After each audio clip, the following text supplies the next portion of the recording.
Isang mapagpalang araw sa inyo mga kakartada. Kartadang Marimar pala ang inyong lingkod. Muli niyo po kaming samahan sa Tanong Mo, Sagot Ko. For today's video mga kakartada, muli po nating makasama ang nag-iisang Kartadang John Lloyd ng 4RCDG.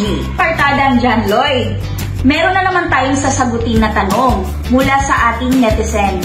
Ang tanong niya mga kakartada, Ma'am Sir, pwede po ba ako maging reservist? Graduate po ako ng 4 years course ng criminology. Nag-conduct din po ako ng ROTC. I think 2 or 3 na beses po. Sir Vergara, yes, pwede kang maging isang reservist. Sapagkat base sa batas, basta tapos ka ng ROTC, MS1, and MS2, you are a reservist. Ikaw ay nasa standby reserve.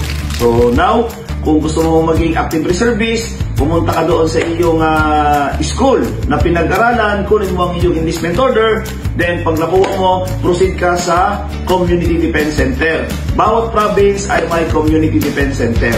So after that, mag-fill up ka ng reservist information data sheet. Yun na yung start ng pagiging active reservist mo. Nasagot ko ba, Kartadang Vergara? Thank you. Para po sa kaalaman ng lahat, ang 4RCDG ay may 5 CDCs. For more details, just click our website below. And don't forget to like, follow, and share.